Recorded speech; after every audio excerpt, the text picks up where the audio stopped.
Seeing stories take place in amusement parks has always interested me. Everything just feels so alive, people are walking around having a good time. There's a lot of story potential for the wide variety of attractions. That's why when Nickelodeon's Wonder Park was teased, I was honestly kind of excited. A fully animated movie and one centering around a vibrant, exciting amusement park? Sign me up! It's all about imagination and stopping some evil darkness that's slowly taking away the park piece by piece. When the trailers rolled around, the movie didn't look too bad. Unfortunately, I made the mistake of actually going to theaters and giving money to this mess. But what exactly happened? Why is Wonder Park anything but wonderful? For one, there's incredibly forgettable characters. You can pretty much predict how everyone's gonna act based on one or two lines of dialogue from them, and very few people seem to stand out as anything other than one-dimensional. The only real character with any sort of development is June, the main young girl who imagines this incredible park called Wonderland, filled with welcoming animals who help spread the joy to visitors. Throughout the movie, June's relationship with her mom is explored a ton, but it honestly seemed incomplete. I'll get to that in a bit though. When we're talking about all the supporting characters, just about none of them stand out. Wonder Park tries to have these characters tell jokes, but almost all of them end up falling flat, at least to me. Humor is different for everyone, but I think if you're over the age of 10, then you probably won't be laughing out loud at more than one or two things during the entirety of the movie. Even the main comedic relief character, this dude voiced by John Oliver, feels over the top and seems to exist only to say, "Yay, I'm the joke master, listen to my jokes, ha ha ha." The majority of characters fall flat. They all seem so generic, especially the park animals. And another reason why Wonder Park isn't good? Its pacing doesn't feel right at all. There were a ton of scenes where very little happened, and yet the movie's runtime is only an hour and 26 minutes, so you'd expect events to actually progress normally. Act 1, before we actually get into Wonderland, feels like it takes up way too much of the movie for time that could better be spent learning about the amusement park's characters and world. Commencing test run.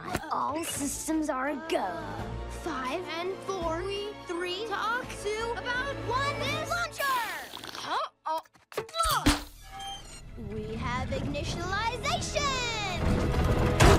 When we finally do get here for Act 2, not much happens and it's mostly just June along with her friends trying to rebuild the dying park while also avoiding a boring mini army of enemies. By the way, you may have noticed I've been calling the park Wonderland, and as you know by this point, the name of the movie is Wonder Park. Not once in the movie is the phrase Wonder Park ever mentioned, which isn't like an awful thing, but I just found it weird, and there's no explanation either. Okay, the next weak part I'm mentioning is a mini spoiler for the ending, so head to this time if you don't want to know about it. So one of the earliest pieces of story in the movie is that June's mom becomes pretty sick and she has to go away from home to see the doctors who can make her better. June is devastated and can't stand the thought of losing her kind, supporting mom, and throughout the movie, this mom's fate is left in the air. It's almost implied throughout that she didn't survive her sickness and she passed away off screen, but at the very end, the mom comes back. My main complaint here is that with so much build up, it really felt like June would have developed a lot more as a character had she dealt with the loss of her mom. It would allow the movie to be more emotional and realistic, and it just felt like a cop-out to have all the build-up of her death only to reveal that she was somehow fully cured. Kids movies can always be lighthearted fun, but the best ones are able to go deeper with the story and make the characters feel real. Pixar manages to tell incredibly heartwarming and sometimes depressing stories through their seemingly colorful animated movies, and I think Wonder Park missed the perfect opportunity to do this.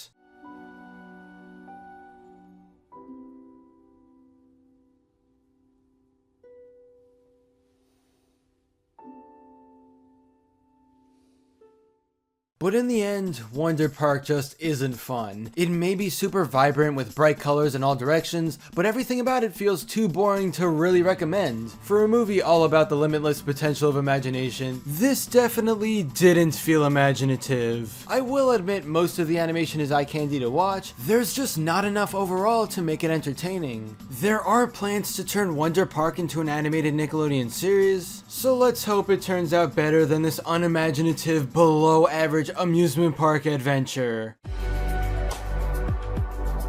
But anyway, that's all for this video. Subscribe for more awesome cartoon videos. Give a thumbs up and comment below, let me know what you think. Thanks for watching, and I'll see you guys next time.